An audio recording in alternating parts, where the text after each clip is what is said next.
사울이 왕이 되기 전에는 굉장히 겸손하고 온유한 척했지만 왕이 된 후에 그는 본색을 드러냈습니다. 무엇이든지 자기가 원하는 것은 자기 마음대로 밀어붙였습니다. 자기의 뜻을 관철하기 위해서 필요하다면 하나님의 뜻마저 거역했습니다. 사울은 블레셋과의 전투를 앞두고 다급한 나머지 자기가 직접 하나님께 번제를 드렸습니다. 제사장만이 드릴 수 있는 제사의 영역을 침범한 겁니다. 아무리 왕이라 할지라도 건드릴 수 없는 성역이라는 게 있습니다. 사울이 그 성역을 건드린 겁니다.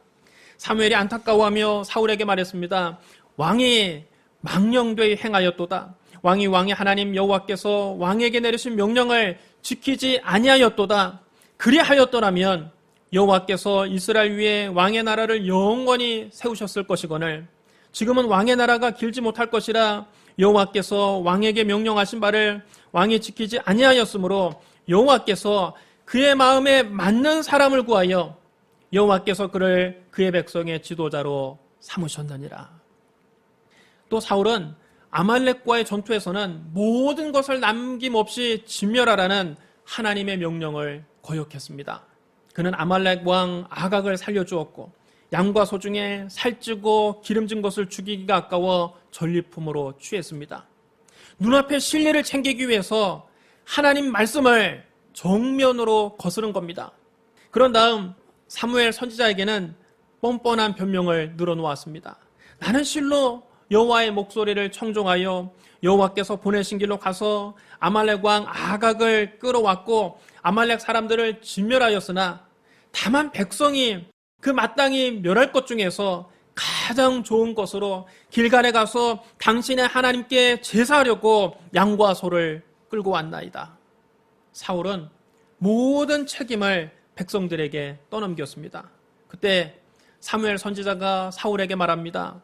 여호와께서 번제와 다른 제사를 그의 목소리를 청종하는 것을 좋아하심같이 좋아하시겠나이까?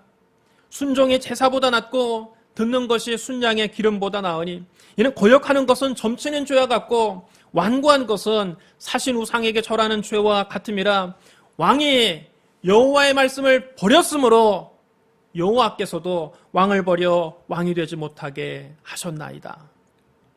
하나님께 버림받은 사울은 길보아 산에서 블레셋 사람들과 싸우다가 크게 패했습니다. 그는 도망치다가 적의 화살을 맞고 중상을 입었습니다. 그는 자기가 더 이상 살 수 없음을 알고 자기 칼을 뽑아서 그 위에 엎드려 자결하고 말았습니다. 여러분, 사울이 왜 이렇게 비참한 말로를 맞게 되었습니까? 그가 하나님께 버림받았기 때문입니다. 사울이 왜 하나님께 버림받았습니까? 그가 하나님 말씀을 버렸기 때문입니다. 그는 자기의 뜻을 관철하기 위해서 하나님의 명령을 거역했습니다. 그래서 하나님께서도 사울을 버리시고 하나님 마음에 맞는 사람을 구하여 백성의 새 지도자로 세우시겠다는 겁니다. 여러분, 그가 누굽니까? 바로 다윗입니다.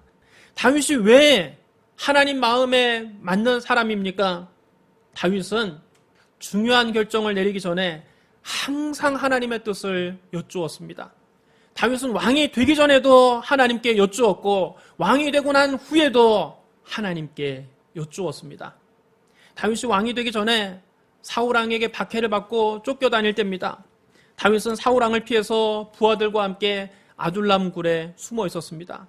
사람들이 와서 다윗에게 다급한 소식을 전해줍니다. 보소서, 블레셋 사람들이 그일라를 쳐서 그 타작마당을 탈취하더이다. 블레셋 사람들이 그일라 주민들을 괴롭히고 새로 추수한 곡식들을 다 약탈해가고 있다는 소식을 듣고 다윗은 같은 민족으로서 애가 탔습니다. 남의 일 같지가 않았습니다. 그때 다윗이 하나님께 여쭈었습니다. 내가 가서 이 블레셋 사람들을 치리이까? 여러분, 따라해 주시기 바랍니다. 내가 가서 이 블레셋 사람들을 치리이까? 이것이 다윗과 사울의 다른 점입니다. 사울은 하나님께서 선지자를 보내서 말씀을 주셨어도 하나님 말씀을 듣지 않았습니다. 그는 귀를 막고 자기 고집대로 행했습니다. 그는 하나님 말씀보다 자기 판단을 더 중요하게 생각했습니다. 그는 하나님 말씀을 버리고 눈앞에 실리를 챙겼습니다. 하지만 다윗은 사울과 달랐습니다. 다윗은 그일라 주민들이 블레셋 사람들에게 괴롭힘을 당하고 있다는 소식을 듣고 마음에 애가 탔지만 자기 판단에 의존해서 움직이지 않았습니다. 그는 움직이기 전에 먼저 하나님의 뜻을 구했습니다. 다윗이 하나님께 여쭙자 하나님께서 그에게 말씀하셨습니다. 가서 블레셋 사람들을 치고 그일라를 구원하라.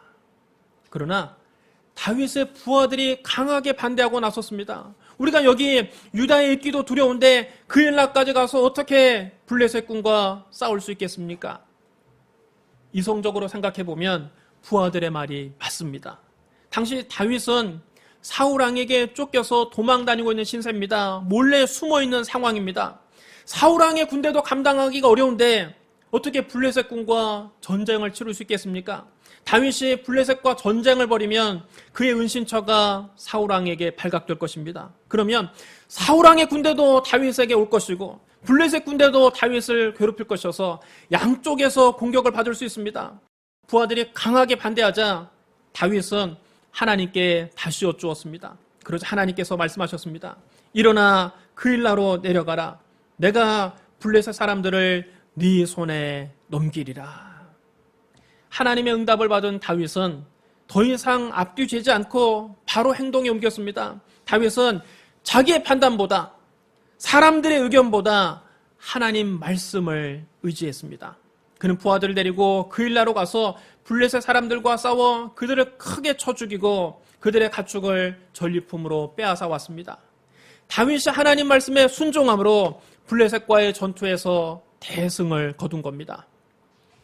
사울이 죽자 다윗은 이제 도피 상황을 청산하고 유다로 돌아올 수 있을 것만 같았습니다. 다윗이 또 하나님께 여쭈었습니다. 내가 유다 한 성읍으로 올라가리이까? 여러분 따라해 주시랍니다. 내가 유다 한 성읍으로 올라가리이까? 다윗은 무슨 일을 하기 전에 항상 이렇게 하나님께 여쭈었습니다. 다윗이 하나님께 기도하자 하나님께서 응답하셨습니다. 올라가라. 다윗이 더 구체적으로 하나님께 여쭙니다. 어디로 가리이까? 여러분 따라해 주시랍니다. 어디로 가리이까? 어디로 가리이까? 그러자 하나님께서 말씀하셨습니다. 헤브론으로 갈지니라. 그는 자기 부하들과 가족들을 데리고 헤브론에 가서 살았습니다.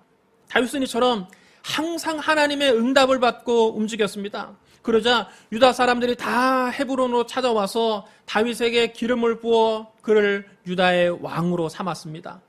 다윗은 유다의 왕으로서 7년 6개월 동안 헤브론에서 다스렸습니다.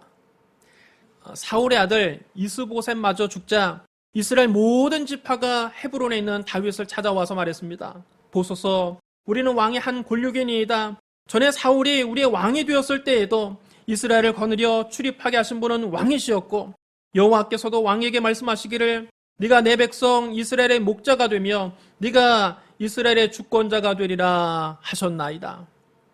다윗은 하나님 앞에서 이스라엘 모든 장로들과 언약을 맺었습니다. 그러자 그들은 다윗에게 기름을 부어서 그를 이스라엘의 왕으로 삼았습니다. 블레셋 사람들은 다윗이 이스라엘의 왕이 되었다는 소식을 듣고 큰 위기감을 느꼈습니다. 여러분 다윗이 누굽니까? 소시적에 블레셋의 거인 장수 골리앗을 쓰러뜨린 이스라엘의 전쟁 영웅입니다. 이스라엘 군대가 승전하고 돌아올 때 이스라엘 모든 성읍에서 여인들이 나와서 이 노래를 불렀습니다. 사울이 죽인 자는 천천히요 다윗은 만만히로다. 블레셋 사람들도 이 노래를 똑똑히 기억하고 있습니다. 블레셋 사람들에게 다윗은 사울과는 비교도 할 수 없을 정도로 위협적인 인물이었습니다. 그래서 그들은 다윗의 세력이 더 커지기 전에 다윗을 제거해야 한다는 전략적인 판단을 내렸습니다. 그래서 대군을 거느리고 다윗을 잡으러 올라왔습니다. 이미 르바임 골짜기에 블레셋 군인들이 가득했습니다. 깨알같이 많은 군인들이 모였습니다. 르바임 골짜기는 블레셋에서 예루살렘까지 직통으로 갈 수 있는 그 사이에 있었습니다. 다윗은 이스라엘의 왕이 되자마자 큰 위기를 만났습니다. 그때 다윗은 당황하지 않았습니다. 그는 사람을 찾아다니며 자문을 구하지 않았습니다. 다윗이 하나님께 여쭈었습니다. 내가 블레셋 사람에게로 올라가리이까? 여호와께서 그들을 내 손에 넘기시겠나이까? 여러분 따라해 주셔야 합니다. 내가 블레셋 사람에게로 올라가리이까. 다윗이 하나님의 뜻을 구하자 하나님께서 다윗에게 응답하셨습니다. 올라가라. 내가 반드시 블레셋 사람을 네 손에 넘기리라. 하나님의 응답을 받은 다윗은 확신을 가지고 블레셋 군대와 맞서 싸웠습니다. 결과가 어떻겠습니까? 다윗의 대승이었습니다. 블레셋 사람들은 자기들의 우상을 버리고 도망치기에 바빴습니다. 다윗은 블레셋 사람들과의 싸움에서 이기고 나서 이렇게 외쳤습니다. 여호와께서 물을 흩음같이 내 앞에서 내 대적을 흩으셨다. 그래서 사람들이 그곳 이름을 바알프라심이라고 불렀습니다. 바알프라심이란 바알을 깨뜨리다, 그런 뜻입니다. 블레셋 사람들은 자기들의 우상이 자기들에게 승리를 줄 것이라고 기대했지만 결과는 참담한 패배였습니다. 그들은 살기 위해서 도망갔는데 그들이 도망갈 때 나무나 돌로 만든 우상은 집만 될 뿐이었습니다. 그래서 자기들의 우상을 다 버리고 달아난 겁니다. 다윗은 부하들에게 그 우상들을 불러 태워버리라고 명령했습니다. 이는 하나님께서 블레셋 사람들의 우상을 심판하신 겁니다. 사람이 손으로 만든 우상은 결코 사람을 도와줄 힘이 없습니다. 눈이 있어도 보지 못하고, 귀가 있어도 듣지 못하고, 코가 있어도 냄새 맡지 못하고, 입이 있어도 한마디 말도 못하고, 손이 있어도 만지지 못하고, 발이 있어도 한 발자국도 걷지 못하는 우상이 여러분 어떻게 사람을 도와줄 수 있습니까? 이는 다 죽은 신이요 거짓되고 헛된 우상일 뿐입니다. 사람을 창조하신 하나님만이 사람을 도와주실 수 있습니다. 그럼 여러분, 거짓되고 헛된 신을 버리고 오직 살아계신 하나님만 섬기시기를 주님의 이름으로 축원합니다. 블레셋 사람들은 다윗에게 치욕적인 패배를 당하고 도망쳤지만 그것은 자기들이 방심한 탓이라고 스스로를 위안 삼았습니다. 지난번에는 다윗이 결사항전함으로 자기들이 놀라서 얼떨결에 도망친 것이지만 다시 싸운다면 다윗을 충분히 이길 수 있다고 생각했습니다. 객관적인 군사력은 자기들이 월등히 우세했기 때문입니다. 그들은 아직까지 자기들이 다윗에게 왜 졌는지 새카맣게 모르고 있는 겁니다. 그들은 눈에 보이는 다윗과 다윗의 부하들 숫자만 계산했지 다윗 등 뒤에 하나님이 계시다는 사실을 전혀 고려하지 않은 겁니다. 그래서 그들은 자기들의 병력 숫자만 믿고 다시 쳐들어왔습니다. 르바임 골짜기에 또 블레셋 군인들이 가득했습니다. 깨알같이 많은 군인들이 르바임 골짜기에 바글바글했습니다. 이번에도 다윗은 하나님께 여쭈었습니다. 그래서 하나님께서 다윗에게 응답하셨습니다. 올라가지 말고 그들 뒤로 돌아서 뽕나무 숲을 맞은편에서 그들을 기습하되 뽕나무 꼭대기에서 걸음 걷는 소리가 들리거든 그때 곧 공격하라. 그때 여호와께서 너보다 앞서 나아가서 블레셋 군대를 치리라. 블레셋 군대는 지난번 패배를 교훈 삼아서 이번에는 단단히 준비하고 찾아왔습니다. 다윗이 지난번과 똑같이 그들과 정면 승부를 펼친다면 승산이 없었을 겁니다. 하나님은 다윗에게 지난번과 다른 전술을 가르쳐 주셨습니다. 정면으로 올라가서 그들을 맞서지 말고 그들 뒤로 돌아서 뽕나무 숲 맞은편에서 그들을 기습하라는 겁니다. 단 뽕나무 꼭대기에서 행군하는 소리가 들리거든 그때 공격하라고 말씀하셨습니다. 다윗이 하나님 명령에 순종해서 블레셋 군대의 뒤로 돌아가 자기의 부하를 매복시키고 기다렸습니다. 바람 한 점 불지 않는 날이었습니다. 그들이 조용히 하나님의 신호를 기다리고 있는데 갑자기 뽕나무 숲 꼭대기에서 거대한 군대가 발을 맞추어 행군하는 소리가 들렸습니다. 착착착착. 하나님께서 하늘의 천군과 천사들을 동원하신 겁니다. 나무나 돌로 만든 우상은 아무것도 할 수 없어서 오히려 사람에게 짐만 될 뿐이지만 보이는 세계와 보이지 않는 세계를 모두 창조하신 하나님은 하늘의 천군과 천사들도 동원하실 수가 있는 겁니다. 사람이 만든 우상은 결코 사람을 도와줄 수 없지만 사람을 창조하신 하나님은 사람이 생각지도 못한 방법으로 당신을 사랑하는 사람을 도와주시는 겁니다. 기록된 바 하나님이 자기를 사랑하는 자를 위하여 예비하신 모든 것은 눈으로 보지 못하고 귀로도 듣지 못하고 사람의 마음으로도 생각지 못하였담과 같으니라. 블레셋 군인들은 뽕나무 숲 꼭대기에서 거대한 군대가 착착착착 발을 맞추며 자기들에게 행진해오는 소리를 듣고 그만 공포에 질리고 말았습니다. 겁먹은 군대는 결코 싸움에서 이길 수 없습니다. 그들은 또 도망가기에 바빴습니다. 이에 다윗과 그 부하들이 도망가는 블레셋 사람들을 게바에서 게셀까지 쫓아가면서 죽였습니다. 이번에도 다윗이 대승을 거두었습니다. 여러분, 이렇게 다윗은 중요한 결정을 내리기 전에 항상 먼저 하나님의 뜻을 구했습니다. 이것이 다윗과 사울의 다른 점입니다. 사울은 자기 뜻대로 먼저 결정을 내려놓고 하나님의 뜻은 가볍게 무시했습니다. 그러다가 문제가 생기면 나중에 뻔뻔한 변명만 늘어놓았습니다. 그래서 사울이 하나님께 버림받은 겁니다. 그 결과 사울은 블레셋과의 전투에서 대패했고 블레셋 사람이 쏜 화살에 중상을 입었고 결국 자살로 생을 마감하고 만 것입니다. 그러나 다윗은 항상 전쟁에 나가기 전에 먼저 하나님의 뜻을 구했고 하나님 말씀에 순종했습니다. 그 결과 다윗은 블레셋과의 전쟁에서 대성을 거뒀고 블레셋을 완전히 제압할 수 있었습니다.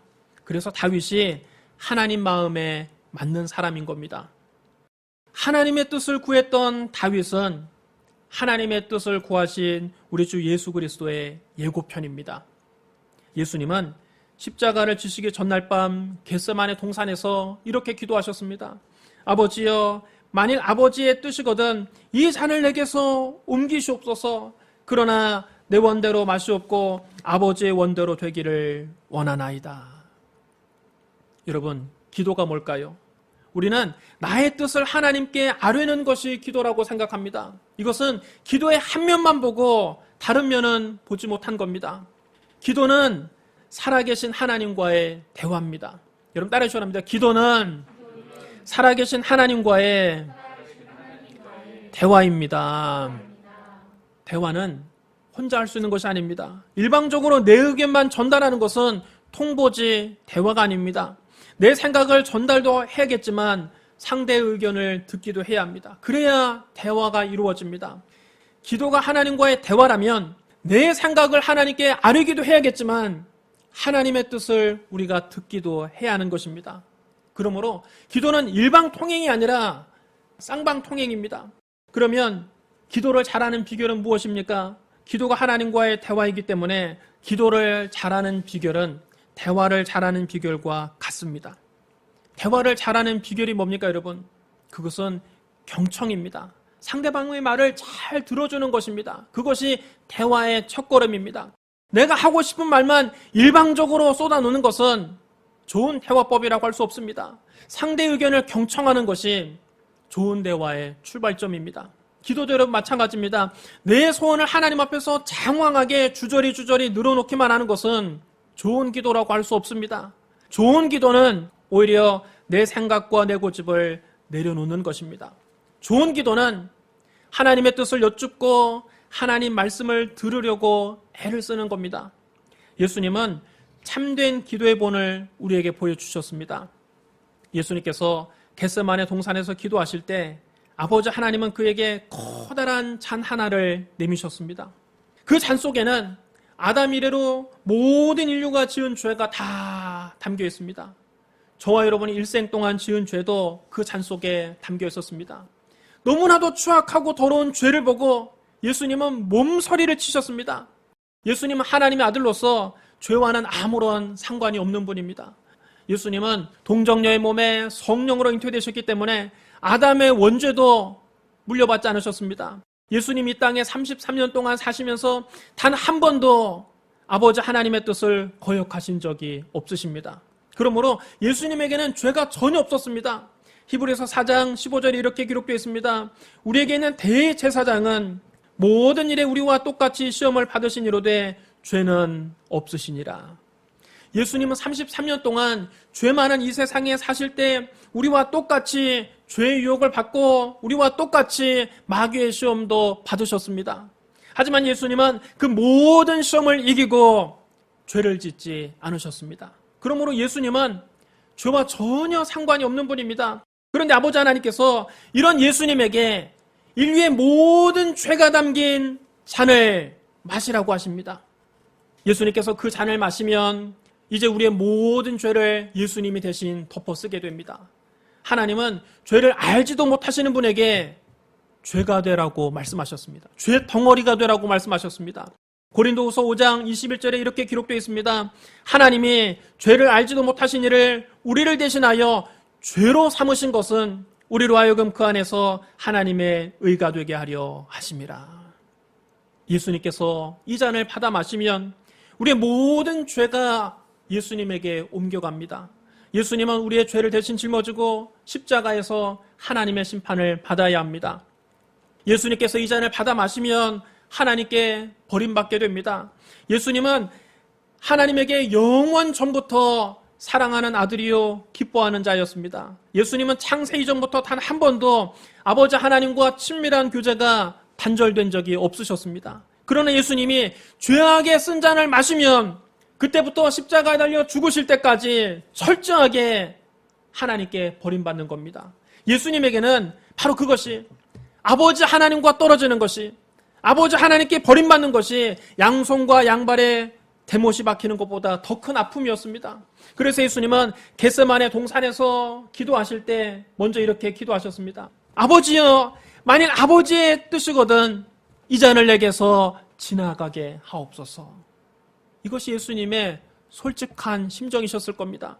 그러나 예수님은 당신의 뜻을 관철하려고 끝까지 고집을 부리지 않으셨습니다. 이내 예수님은 당신의 뜻을 굽히시며 아버지께 이렇게 기도하셨습니다. 그러나 내 원대로 마시옵고 아버지의 원대로 되기를 원하나이다. 여러분 따라하시랍니다. 내 원대로 마시옵고 아버지의 원대로 되기를 원하나이다. 아버지의 원대로 되기를 원하나이다. 여러분 이것이 진정한 기도입니다. 기도는 하나님 앞에서 내 뜻을 관철시키는 것이 아닙니다. 오히려 기도는 내 뜻을 하나님 앞에 내려놓고 하나님의 뜻을 받아들이는 과정입니다. 진정한 기도는 내 뜻에 하나님을 맞추는 것이 아니라 하나님 뜻에 나를 맞추는 겁니다. 내 뜻을 버리고 하나님의 뜻을 받아들이는 것이 사실은 우리에게 가장 큰 복이 됩니다. 우리는 단 5분 뒤의 일도 알 수가 없습니다. 그래서 사람들은 사울처럼 당장 눈앞에 있는 이익만 구할 때가 많이 있습니다. 여러분 우리의 기도를 한번 잘 되돌려 보십시오. 우리의 기도는 예수님처럼 아버지 하나님의 뜻을 구하는 기도입니까? 사울처럼 눈앞에 있는 이익만을 구하는 기도입니까? 알파와 오메가이시며 처음과 나중이 되시며 시작과 끝이 되시는 하나님은 영원부터 영원까지 이를 모두 알고 계십니다.